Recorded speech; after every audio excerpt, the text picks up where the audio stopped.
sit on your throne of power and glory and dispense wisdom and blessings to your people. In the name of Jesus, your Son, our Lord, we pray. What is the gift of Jesus? The main gift of Jesus to us is peace. John 14:27, peace I leave with you, my peace I give you. I do not give to you as the world gives. Do not let your hearts be troubled, and do not be afraid. Ang centerpiece po ng mga katuruan ng Panginoong Jesus tungkol sa kapayapaan. If you're going to analyze a major theme of the Lord's messages, it's about peace. Kaya siya nagpagaling ng mga may sakit, kaya siya nagpalaya sa mga masasamang espiritu, kaya siya nagtuturo ng lahat ng magagandang asal ay para sa ating kapayapaan. He wants us to have a heart that is untroubled, unafraid, unruffled. But how can this happen? When the Lord was born, angels came down to earth and sang glorious songs. Luke 2:13-15. Suddenly a great company of the heavenly hosts appeared with the angel, praising God and saying, Glory to God in the highest heaven, and on earth peace to on whom His favor rests. Isang uri ng kapayapaan ang ibinibigay ng Diyos Ama sa langit sa pamamagitan ng Panginoong Jesus. But this peace is not for the whole world, not for everyone, but for select individuals. The gift of peace is sufficient for all, but not efficient for just anyone. Ito ay kasya sa lahat ng tao, pero hindi nagiging epektibo sa lahat. Kasi merong dapat gawin ng tao para tablan siya ng kapayapaan na ibinibigay ng Panginoon. And the way of Jesus to peace is to accept yourself and others. Gusto natin magkaroon ng kapayapaan na yan, gusto nating matahimik ang buhay, pero paano ba yun nangyayari? Dapat matutunan nating tanggapin ang ating mga sarili at ang ating kapwa. First, discover your wholeness and that of others. Isang malaking kasinungalingan, kulang ka, mali-mali ka, giba-giba ka, sira-sira ka. It's a lie when people are raised up to think that they are missing so many things in themselves, that they are damaged, and that they are nothing but a wreck. Genesis 1:27, so God created humans to be like Himself. He made men and women. So men are complete, women are complete, people are complete. They're whole, buo, hindi kulang. Essentially, hindi kailangang bawasan o dagdagan kasi napakaganda ng pagkakalikha ng Diyos sa tao. In spite of the much talked about imperfection, in spite of the sins we commit, we are wonderfully made. The foundation of the way we were created, the very foundation and frame of our being is wonderful. Psalm 139:14, I praise you because I am fearfully and wonderfully made. Your works are wonderful. I know that full well. So pinupuri daw nitong mga awit ang Diyos sapagkat ang pagkakalikha sa tao ay sobrang maganda, kahanga-hanga. At lahat ng ginagawa ng Diyos ay kahanga-hanga. There are two troubles, and we'll call them now troubles A and B. Trouble A is about us. It's about me. Trouble A comes when we consider ourselves incomplete. Nagsisimula ang gulo pagka ang trato mo sa sarili mo ay kay kulang. Trouble comes when we reject and do not accept ourselves. Yan ang malaking gulo. Pagka hindi mo matanggap ang sarili mo, tinatanggihan mo, tinatatwa, pinapalayas mo ang iyong sarili. When you deny and reject your genes, your looks, your unique giftedness and talents and circumstance and reality, trouble begins. Pero laging ganyan ay tinuturo sa atin ng lipunan, maging ng relihiyon. Kulang ka, mali ka, marumi ka, sira-sira ka, giba-giba ka. While up to a point that might be true because of sin, but the very foundation and frame of the human being as created by God is wonderful. Trouble comes when we forcefully change ourselves to suit misapplied standards and oppressive expectations. When you're always made to conform. Nakikita ninyo sa kahit sa mga subject sa schools, may mga subject na scientific, may mga subject na creative, may mga subject na physical tulad ng PE, may mga subject na naka-incline sa mga numbers, meron naman sa mga social skills. Iba-iba ang kakayahan ng tao. Kaya merong iba yung may favorite subject, merong hindi nila masyadong favorite, merong mataas ang grade nila sa subject na yun, merong hindi dito. Bihira naman yung ang taas ang grade mo sa lahat. At yung mga taong matataas ang grade sa lahat, sa school, kadalasan sa practical life, doon naman sila medyo deficient. Sa love life ko minsan, saksakan ng talino sa school, pero pag dumating na sa pag-ibig, di ba? Parang walang alam. Kanya-kanya tayo ng specialties na ibinigay ng Diyos. At hindi mo dapat sinusukat ang sarili mo sa specialty ng iba. Hindi mo dapat kinukumpara ang sarili mo dahil lagi ka lang magiging kulang. Trouble comes when we depend on other people and other things to fill us up. Pag laging kulang ka ang iyong pagtingin sa buhay, ang mangyayari ngayon, sasandal ka at aasa ka lagi sa mga bagay at sa mga tao para ka laging maging kumpleto.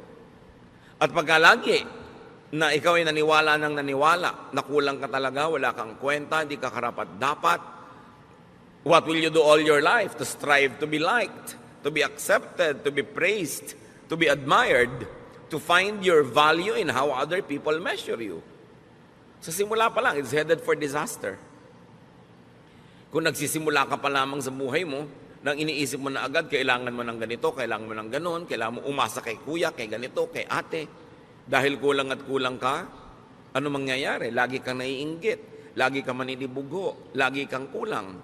Sabi nga ni Shakespeare, desiring this man's art or that man's scope, with what I most enjoy, contented least.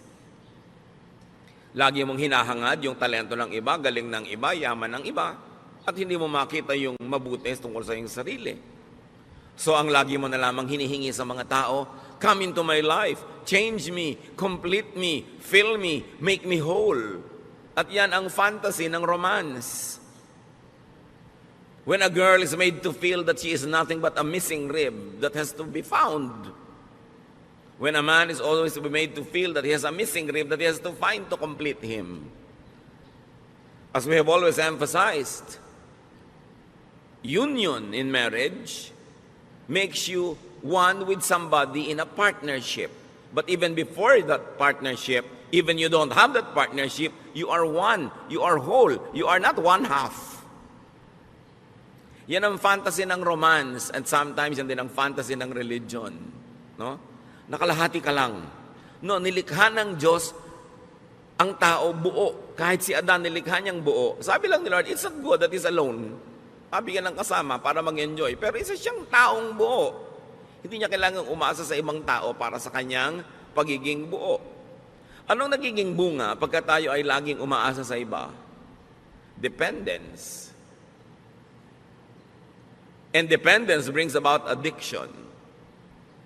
Kaya yung mga taong emotionally weak, mai-in-love sa isang tao, siyempre sa simula maganda yung pag-iibigan, pero kahit yung minahal niya naging monster na, naging halimaw, inaabuso na siya, kinakawawa, binubugbog, hindi siya makaalis. Kasi addict na siya. Kailangan ko ang tao to feel me, para niya ako pasayahin. Kailangan ko siya lagi. At pag lagi mong kailangan ng tao, what does it lead to? Possessiveness. And of course, possessiveness is caused by jealousy. Or it brings about further jealousy.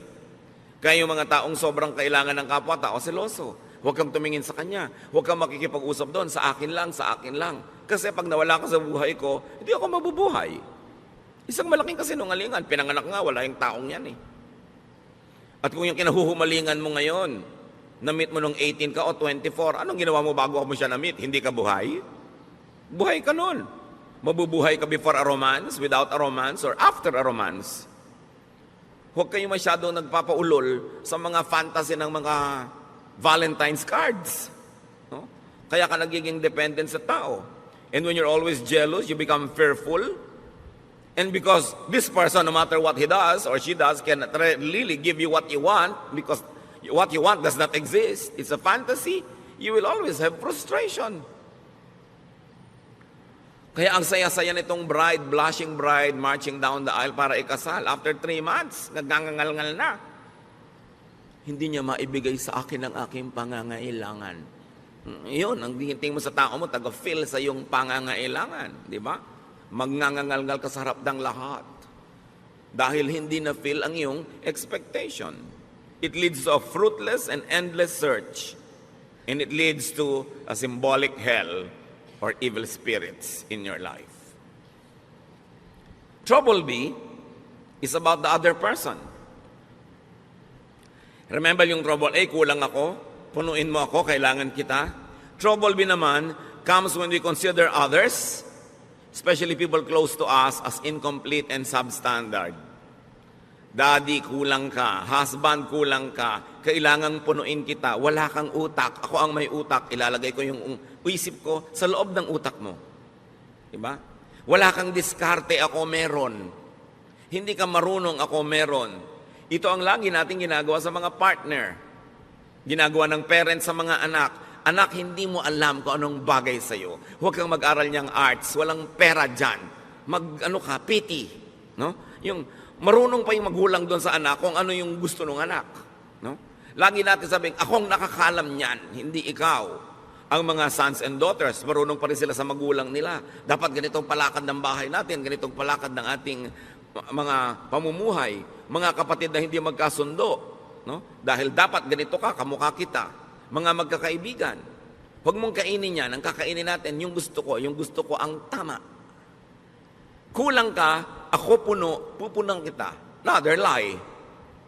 Kasi kung puno ka, puno rin yung kapwa mo. Trouble becomes when we reject them or accept them only partially. Mahal mo lang yung anak mo kung kamukha mo.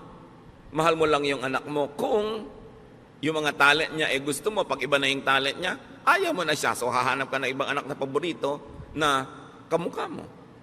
Trouble comes when we fill other people with ourselves. Hindi dapat ganyan ang kulay na isinusuot mo. Dapat ganito. Hindi dapat ganito. Dapat yung standard ko. Now, when we are raising children, that's all right to set standards. Kasi blanco sila, walang kaalam-alam.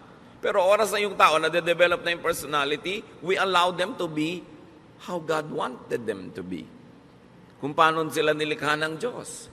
Kung ano yung talentong ibinigay sa kanila, yun ang dapat natin silang bigyan ng laya na hanapin nila. Yung kanilang buhay doon sa talento, sa hilig, sa galing na ibinigay sa kanila ng Diyos. Trouble becomes when we force them to change to suit our taste.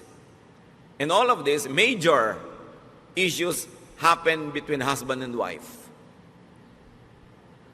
Ang pag-aasawa ay isang walang patakarang pagtanggap. Hindi siya isang reformatory institution na iibahin kita. Babaguhin ka ng aking pag-ibig. Sa teleserye lang yon, walang nagbabago. So kung hindi mo gusto yung buong-buong tao, wag mong pakasalan, inaasahan mong mababago mo. Ngayon kung nagbago siya dahil siya ay naging sumusunod rin sa Diyos, nagkusa, bonus. Pero hindi mo kayang baguhin ang isang tao. Yung let me change you, let me fill you, let me refit you to fit my fantasy. You know what's wrong with that? There will be domination. Dodominahin mo ang iyong kapwa. Because for you naman na there should be conquest. Therefore, there will be colonization. You colonize the other person's brain with your thoughts.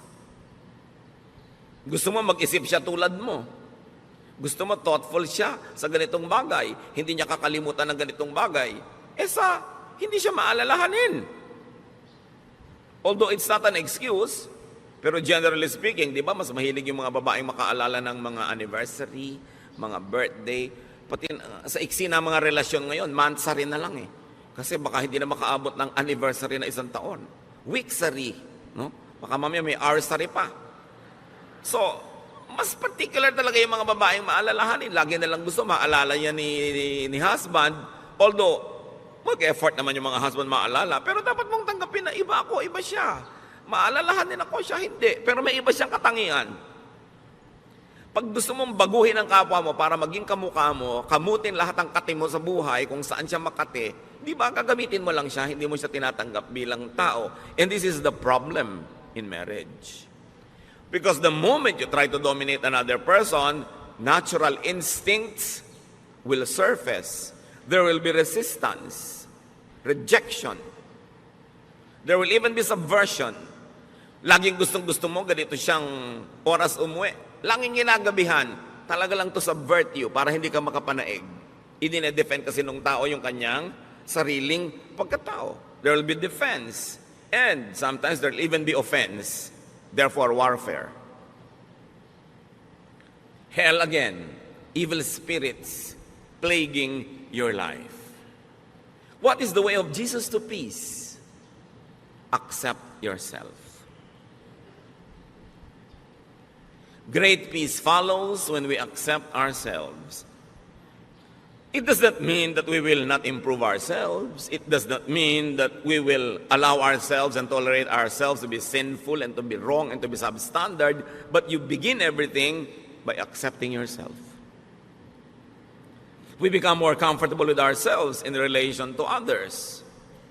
Kasi buo ako, buo siya. Dapat ganun yung dynamics ng relasyon. Hindi yung kulang ako, punuin mo ko. Or kulang ka, pupunuin kita. No, pareho kayong puno. We become more comfortable with ourselves when we are alone. Isa yan talaga sa mga pinakamalulubhang sakit ng maraming Pilipino. Hindi kaya mag-isa. Hindi makakain mag-isa, hindi makalakad mag-isa, hindi maka-enjoy mag-isa. We dread aloneness. And we become like clinging vines. And when you become like a clinging vine, you will choke people around you. Yung lagi kailangan, nandito ka, nandito ka, nandito ka. Paano ka mga tao active, may mga gagawin, may mga hinahabol na mga pangarap, kailangan lagi silang nakapaligid sa'yo para magkaroon ka ng kahulugan. Kailangan maging komportable ka sa sarili mo kahit ka mag-isa. There are times when may mga kasama ka, enjoy, but you must also enjoy aloneness. Kasi kung talagang gusto ng Lord na lagi kang may kasama, dapat nilikha kang may mga kakambal, yung kabit-kabit kayo. Yung hindi kayo nagkakahiwa-hiwalay. Di ba pag may pinapanganak pang ang kambal, inooperahan pa natin para magkahiwalay? Dahil mahirap yung may kakambal. Ngayon, kung may kakambal ka emotionally, hindi ka na inom ng masarap na inumin kung hindi mo kasalo sa iisang straw ang kung sino man. Di ba, miserable ka nun. At gagawin mo rin yung taong miserable dahil lagi mo siyang hahanapin, nandiyan ka, nandiyan ka, nandiyan ka, kasi iinom na ako. Kailangan matuto rin tayo ng healthful aloneness. But when you cannot accept your own self to be your own companion, how can you be a companion to others? Kailangan yun ang sanayin natin. Walang mga tao ngayon, I will enjoy this alone. Kasi yung paghahanap ng kasama ko minsan ng malaking kapahamakan, kahit sino na lang tuloy na pwedeng sumama, isasama, para huwag lang mag-isa. Self-acceptance is the foundation of self-love and self-appreciation. Hindi yan masama. Anong sabi ng Panginoong Hesus sa Mark 12:31? Love others as much as you love yourself. No other commandment is more important than this. So we are not being forbidden to love ourselves, but we are only being reminded, yes, love yourself, but in the same way, love others also. Huwag yung love yourself lang and forget others. At hindi naman love others only and forget yourself. Pareho yun na mali. Irespeto mo ang kapwa mo, irespeto mo rin ang sarili mo. Hindi naman yung binabastos ka na, ang respeto mo pa. Hindi ka na nire-respect. Mahal mo ang sarili mo tulad ng pagmamahal mo sa iba. Why? Because you cannot give what you do not have. How can you understand others when you don't understand yourself?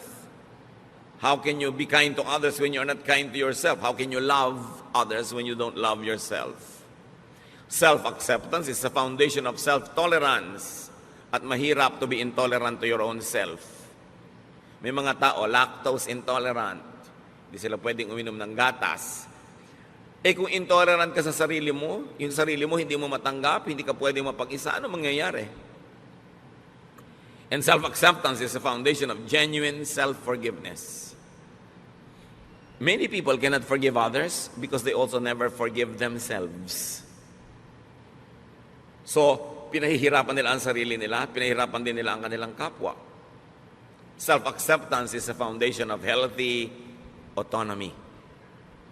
Ang tao dapat masarap na may kasama, masarap na kasama, pero pwede ring walang kasama. Kasi kasama mo ang Diyos. Kahit kailan hindi ka pwede mag-isa.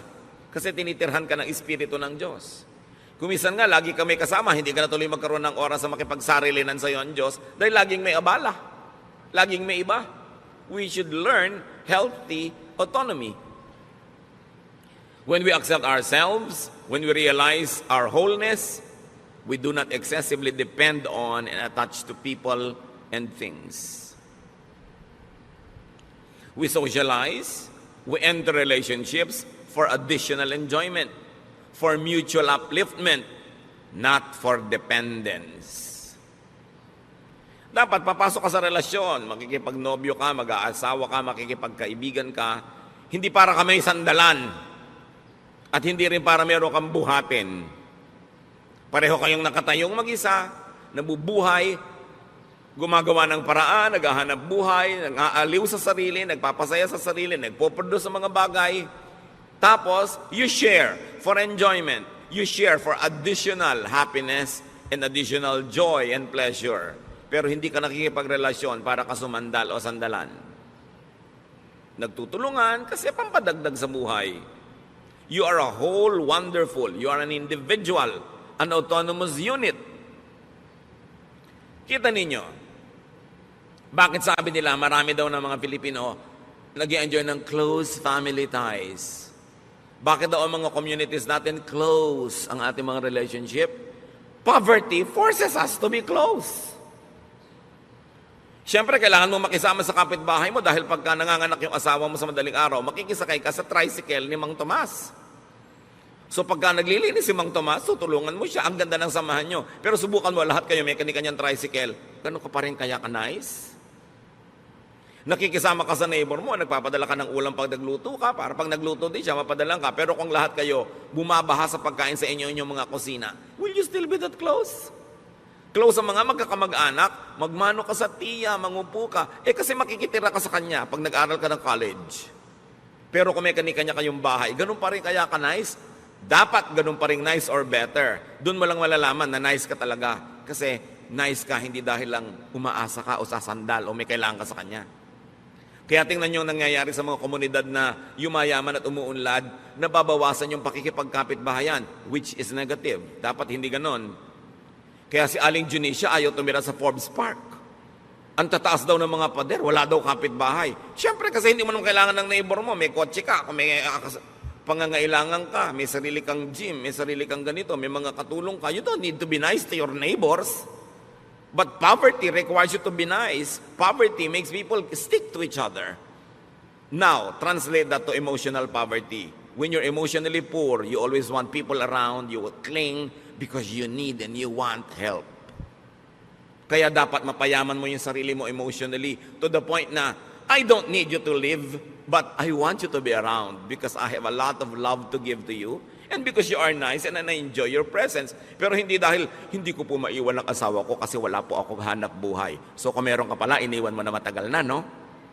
So hindi ka lang nandyan dahil love mo siya kasi nakasandal ka. So ina-advise ko nga kahit sa mga babae, magnegosyo kayo, maghanap buhay kayo, para kung talagang hindi nyo matiis, binubusan kayo ng kumukulong tubig, pinapakuan kayo sa inyong bungo, ginagapos kayo sa langgaman, malayasan nyo.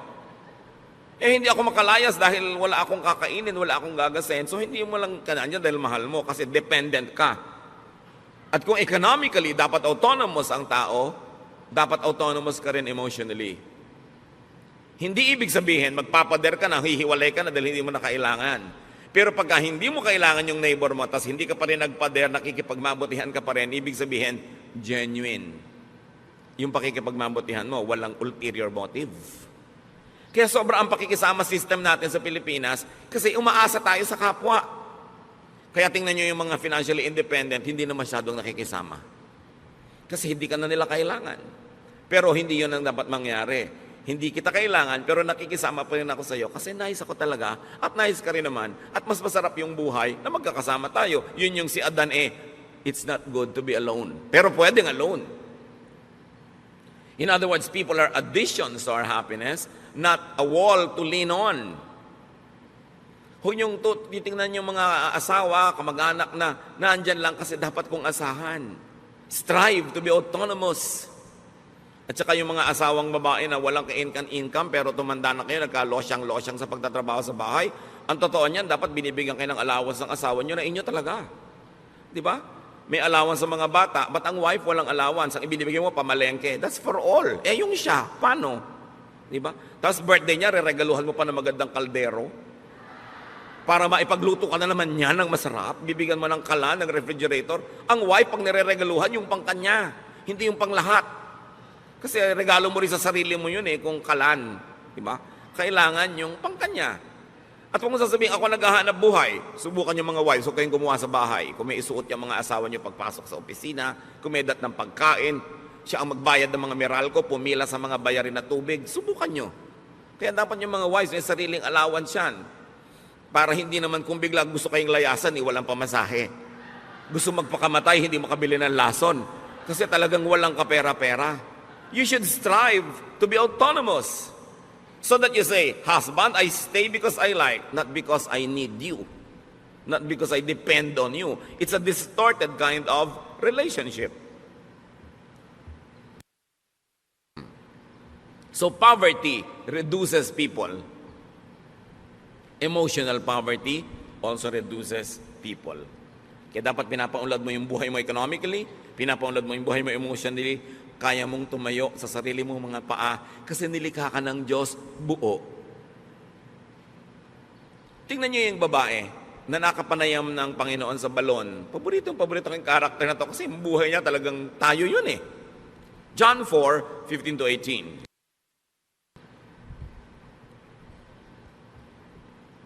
Matapos makausap ng Panginoon ng babaeng ito, sinabi ni Lord, alam mo, kung hihingi ka lang sa akin ng living water, bibigay ko sa iyo, hindi ka na mauuhaw pa.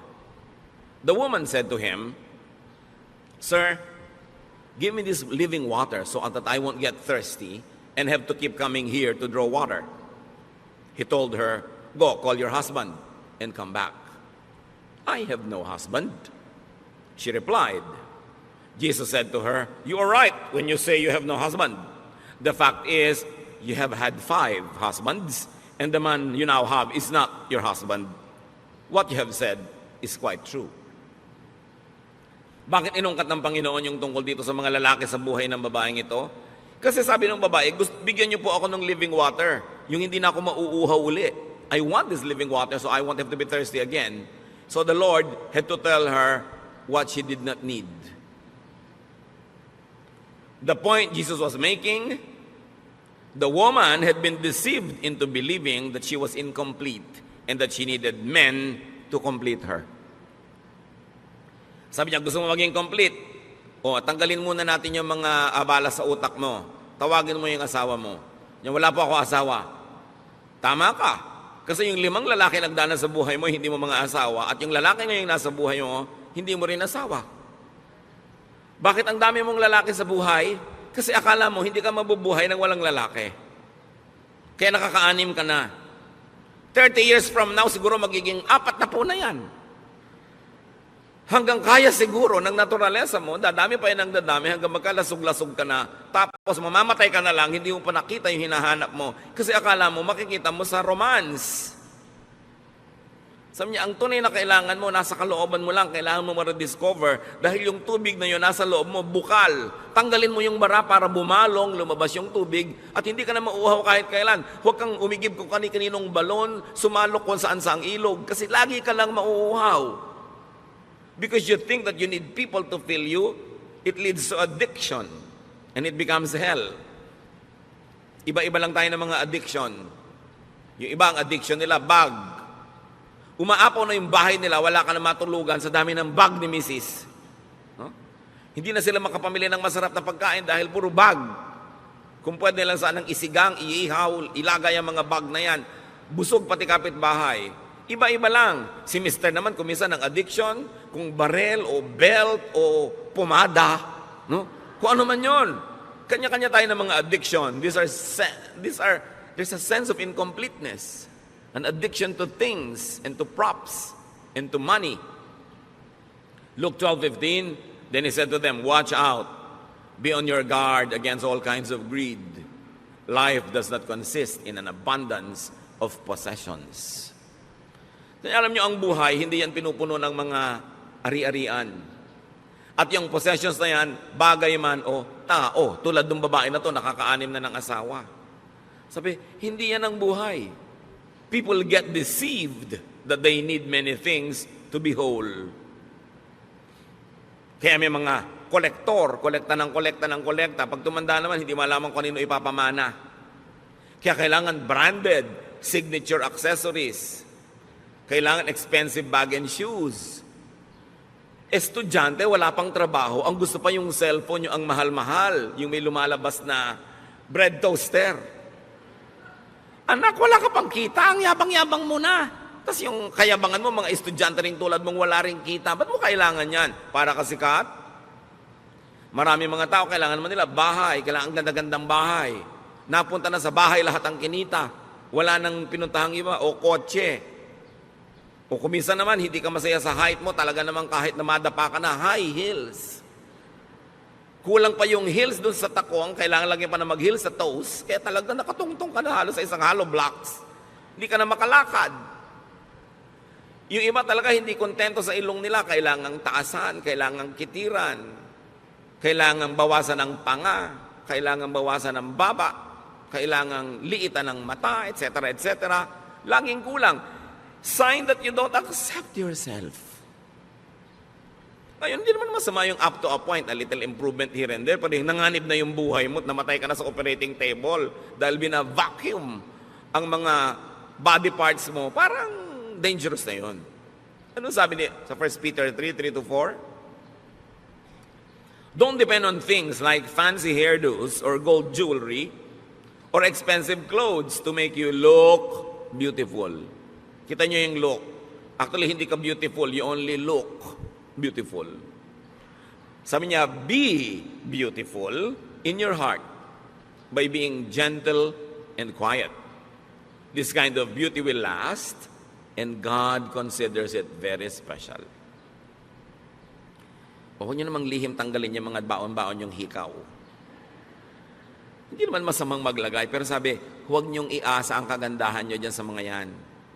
Kayo, maganda na yung karakter nyo, meron pa kayong konting pampa-enhance, nice. Pero kung nagiging mitya na ng inyong buhay, ang hirap-hirap magbayad at hulugan, titigilan nyo ang mga kahangalan na yan. Sabi ganon. Alam nyo ang tunay na magandang babae, sabi yung mabini, yung banayad at tahimik. So anong tawag sa mga madadaldal at maiingay na babae? Bahala kayo. Di ba? Sabi ang kagandahan niya nandyan, yung matining ang loob, matibay ang loob, maganda ang kalooban. Yan ang gandang pinapahalagahan ng Diyos at yan ang gandang hindi kumukupas, hindi na i-snatch, hindi na nanakaw at hindi huhulugan sa Bombay. Sabi, kailangan ganyan na tinitingnan mong beauty. Timpladong katahimikan. 1 Timothy 6:8-10. So we should be satisfied just to have food and clothes.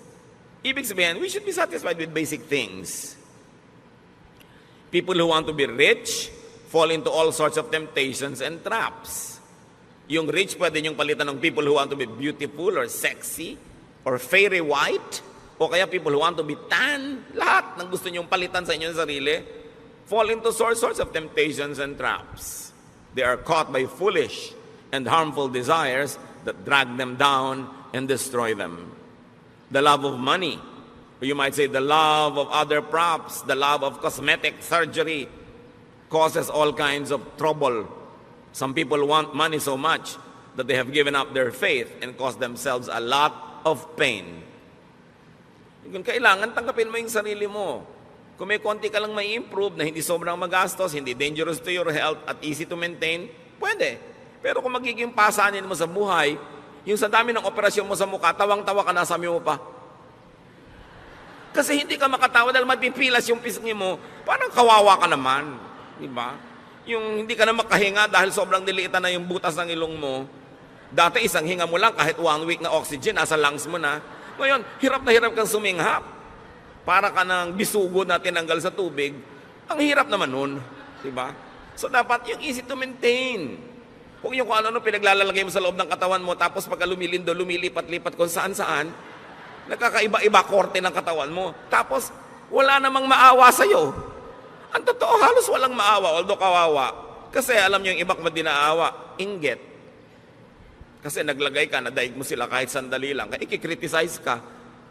Kung gumanda ka naman bigla na gano'n, pag-uusapan ka, hindi naman ganyan ang itsura niya. Tingnan mo yung litrato niya noong high school. Yung, ilalagay pa sa Facebook, yung litrato mo talaga noong high school. Bistong-bisto ka na parang airport tarmac talaga yung ilong mo noon. So, maawa sa sarili. You know? Do not make and do not allow people to think that they are incomplete and that they need you to be whole. So una, huwag mong papaniwalain ang sarili mo na kulang ka at kailangan mong iba para to be whole. Yung iba sobrang pinapamiserable na yung mga unmarried people, akala nila ang complete lang yung married. Paano yung unmarried? Kabiyak? Kaputol? Kaya yung kabiyak, dinedefine natin yung sa kasal, kabiyak ng partnership. Hindi siya isang kabiyak na tao. Buong tao siya, may asawa siya o wala. Pero sumasali siya sa isang partnership kung saan siya nagiging kabiyak ng partnership na yon, which is God glorifying and which to most people is suited and nice. But not for all. So pagka pinressure nyo ang inyong sarili, mga kapatid, na laging punuin kayong sarili nyo dahil sa sinasabi ng mundo, sinasabi ng advertising, sinasabi ng mga kung sino-sino, this will pressure and tire you. Pagka rin meron kayong laging pinasandal sa sarili nyo, di na kayo makakapahinga. This will disempower them also. Kaya yung mga hindi makakain habang wala yung husband, bakit dala ba niya ang lalamunan mo? Diba? Yung ano yan blackmail para umuwi ka sa oras, which is good, nag-asawa ka rin lang, uwiin mo na maaga para sabay kayo, pero hindi naman yung talagang nakaabang doon at may kandila pa to make you feel guilty dahil wala ka pa. Paano kung talagang wala ka pa, may kailangan kang gawin? Minsan yan mga blackmail na lang no? Minsan, ang sarap siyempre nung family, kumakain lagi sabay-sabay, very ideal, parang sine. Pero sa tunay na buhay, siyempre may nata-traffic, may nag-overtime, merong may kailangan gawin, it can be very oppressive pag laging gusto nyo yung mga ganun seremonya. Masarap yun paminsan-minsan at pag natural at likas, pero pag pilit na, it becomes oppressive. Pag laging ganun ang pamamalakad mo sa iyong pamilya, anong gusto ng mga anak mo lahat? Makawala, mag-asawa ng maaga, tumakas, para lumaya.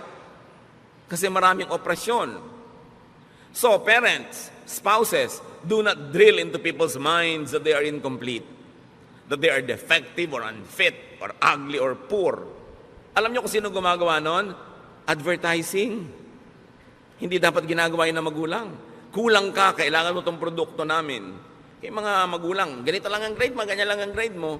Kung nakikita nyo that they're doing their best, meron sila sigurong ibang kakayanan. Huwag silang paghanapan ng wala sa kanila. So, to have peace, accept others. Romans 15:7, accept one another, just as Christ accepted you. Kung paano ko tinanggap ng Diyos, warts and all, walang patakaran, buong pagtanggap, ganun daw ang gawin mong pagtanggap sa kapwa. But instead of accepting others, we insist on reforming them. It's God's work, not our work. And we reject them when they don't comply with our specifications. Kaya marami mga tao, lumalaki sila emotionally sick because their own parents reject them. They are compared with another sister or a cousin or a classmate or a neighbor, and they feel rejected. And once rejected, people also tend to reject others because they become defensive. Kaya ang dami mga tao emotionally poor. Kaya yung mga nare-reject na ganyan, meron lang isang magpakita ng konting kabaita na regaluhan ng chok ng 3 araw na sunod-sunod, na in love na. Paano? Uhaw na uhaw sa acceptance. Bakit yung maraming mga anak nahuhumaling sa mga kabarkada? Because they are accepted. Madalas naman kasi yung basis ng acceptance nila, mali, no? Kahit ano na lang, mas baliw ka nga, mas accepted ka, mas sikat ka. That's a wrong kind of acceptance. But nevertheless, what does it tell us? Our kids want to be accepted. Kaya ayaw umuwi. Gabi na, kung pwede na lamang na bukas na umuwi. At pag liwanag, gusto na lumipad at mawala. Maybe they don't feel accepted at home. Kasi gusto mo may anak ka na maiparada sa community, maipagyabang. Hindi mo tanggapin, mahalin, linangin yung anak mo kung ano man siya. 1 Corinthians 7:7, sabi ni Paul, I wish that all men were as I am. But each man has his own gift from God. One has this gift, another has that. Sabi niya, kung ako lang masusunod, gusto ko lahat kayo katulad ko Pero, di naman pwede yun. Bawat isa, may kani-kanyang tinanggap sa Diyos na kakayanan. At kung ang Diyos sa kanyang karunungan ay piniling ibigay sa iyo kakayanan A, therefore, wala sa iyo yung kakayanan B, sa iba naman yun ibibigay. Pero pag hinahanap mo yung B kay A, ang gulo ng mundo. The tendency is for us to want to make all others conform to our mold. Kaya marami mga asawa, iniiwan ng asawa nila kasi hindi nila tinatanggap yung asawa nila kung ano man yung asawa nila. Laging gusto nila maiba. Ganun siya Accept individual and personal differences. At kung hindi ka masaya sa talent ng anak mo, ng asawa mo, ng kapatid mo, accept the other ableness. Lahat ng tao may abilidad, may ability. Kailangan lang tanggapin mo kung ano yung kanya. Huwag mong pilitin na yung anak mong ayaw mag-dentistry ay maging dentist tulad mo. Nagmana siya siguro sa ibang lolo, sa dinami-dami ng lolo at lola sa inyong genetic pool, hindi naman laging sa'yo lang kukuha yan. Romans 14:1, accept him whose faith is weak without passing judgment on disputable matters.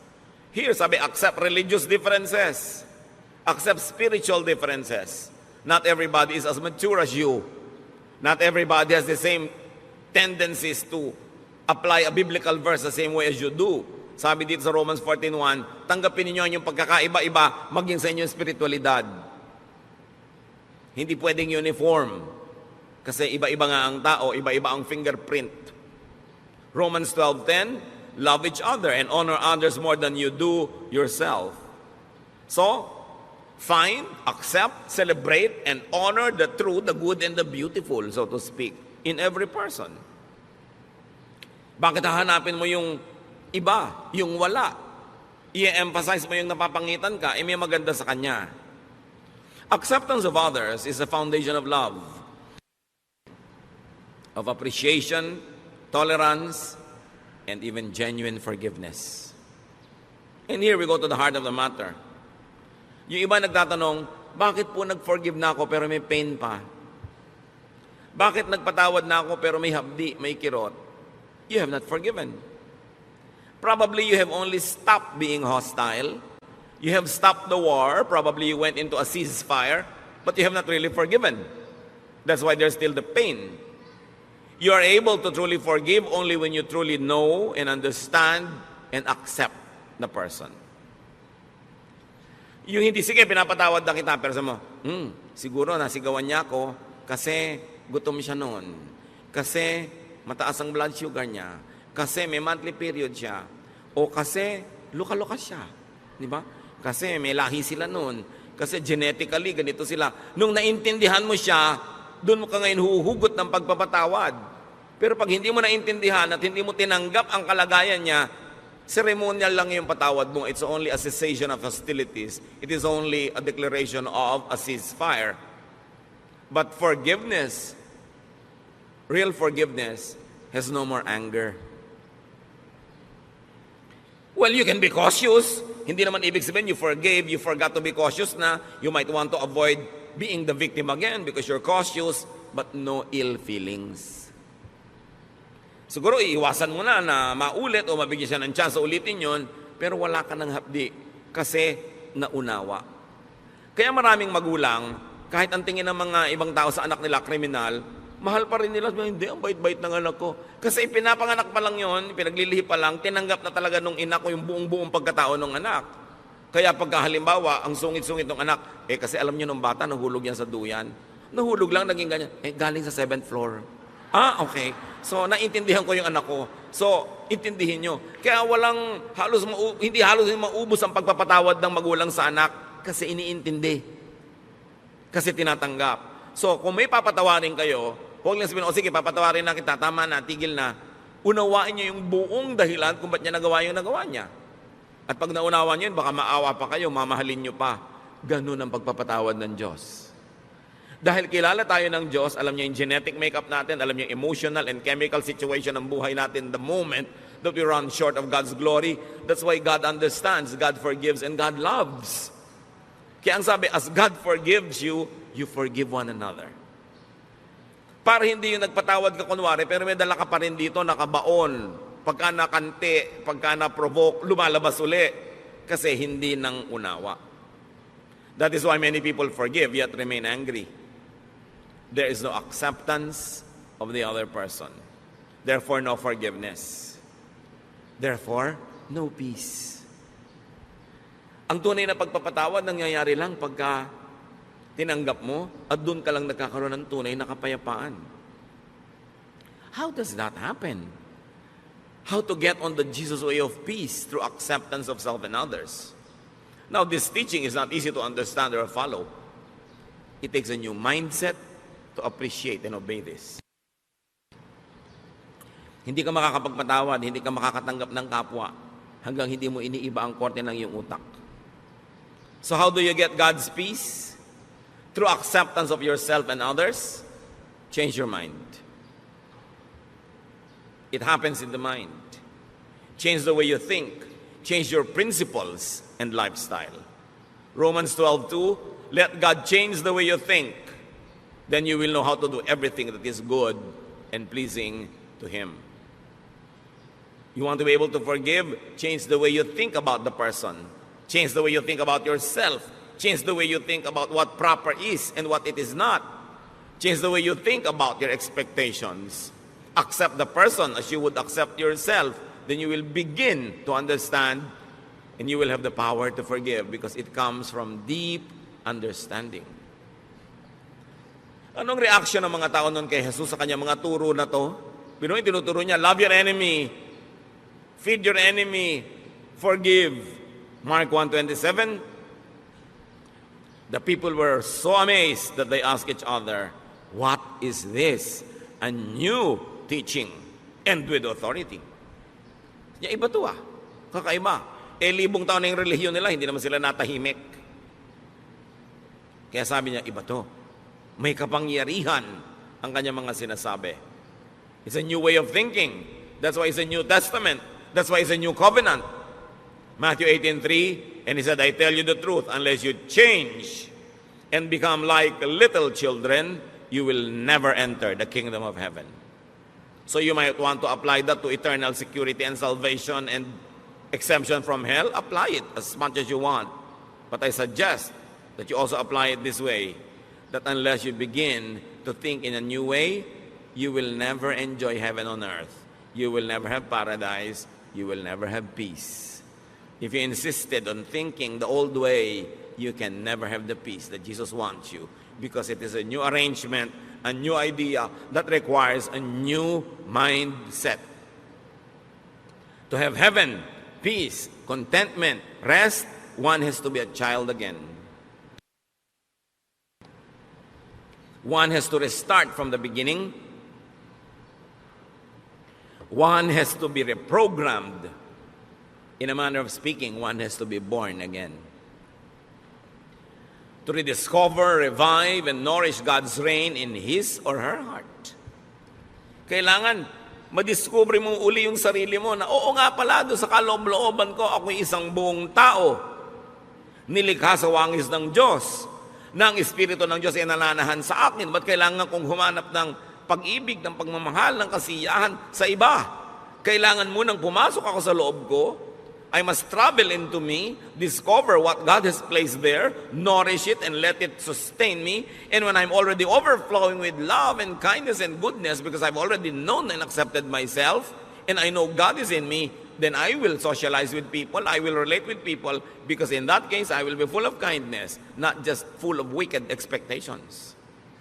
That I am full, and the other person is full, and I respect his fullness, and we're together to have a better life, because together we can make a beautiful world. But I will not intrude into and colonize this world to make it beautiful in my terms.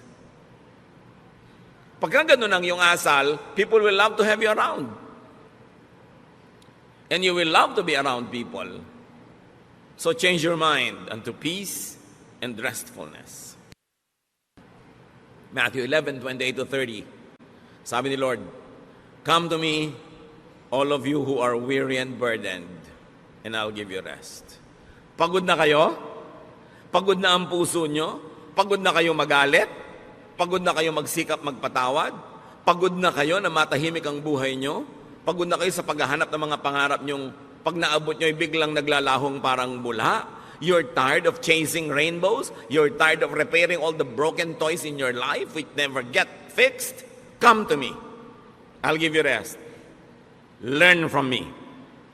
For I am gentle and humble in heart, and you will find rest for your souls. So you don't learn from others. Don't learn from other isms and ideas and philosophies. Learn from me, for my yoke is easy and my burden is light. So paano malalaman kung galing kay Jesus? Magaan. Hindi mahirap sa loob. Kahit hirap yung katawan mo sa pagsunod, hindi hirap ang loob mo. Magaan. The kingdom of God is restful, easy, and light. So peace, restfulness equals heaven on earth. And it is in accepting yourself and others. Habang hindi mo tinatanggap ang anak mo, asawa mo, magulang mo, kapatid mo, lagi kayo magtutunggali. Lagi kayo magko-contest.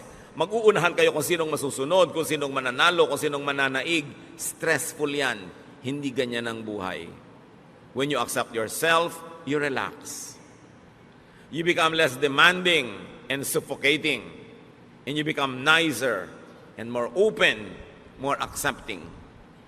And when you accept others, you also relax.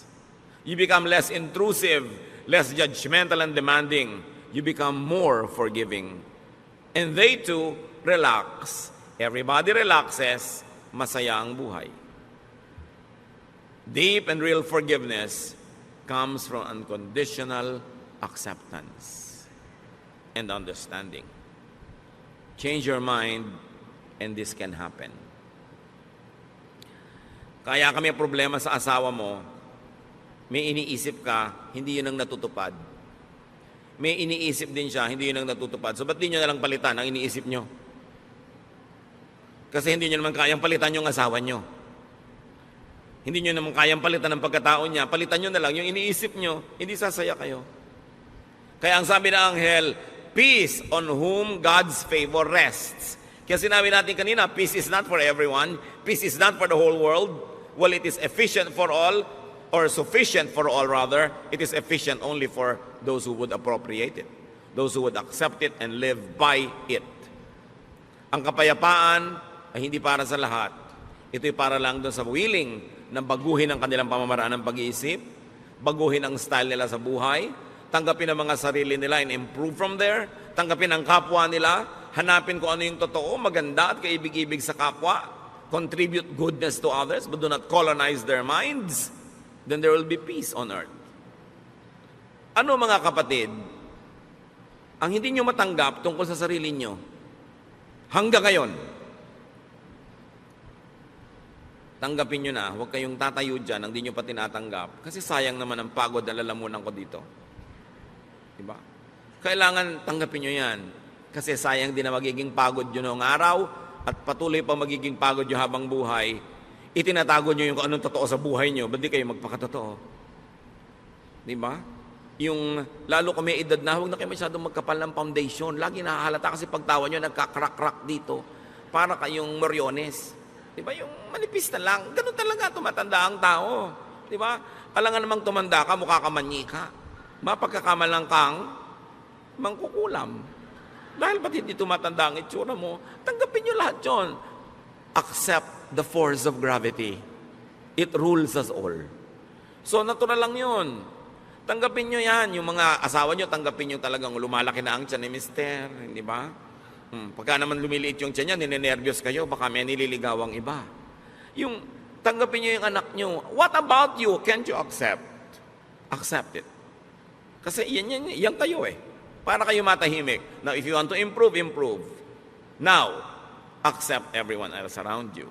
Gusto nila mag-improve, pwede siguro kayo mag-suggest, magbigay ng konting mga clues how you might want to contribute to that growth, but don't impose. Huwag niyong pilitin. Bigyan niyo siya ng space niya, ng time niya, para hindi kayo layasan at layuan. Kasi ang tendency ng tao, pag kinocolonize natin yung brain nila, gusto nilang lumayo. Kaya maraming maaga nag-aasawa, walang kamalay-malay yung magulang, gusto lang pala talang takasan ng anak nila. Hindi lang maamin. Kasi nadodomina, napipilipit sila, yung nawawalan sila ng pagkatao, ginagawa sila mga manika, ginagawa sila mga puppet. Kailangan palayain mo ang kapwa mo, kahit mo siya pakain, kahit mo siya dependent. Dahil lahat naman tayo, pakain lang ng Diyos.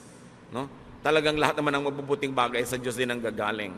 So, dapat I volunteer to accept you. Hindi yung you must accept me. Baligtad yun, ha? Yung pagtanggap sa kapwa, bino-volunteer mo yun, but you don't demand to be accepted. Dahil pag i-demand mo, i-demand din niya, magkakagulo uli ang mundo. That has to be volunteered. And what is important?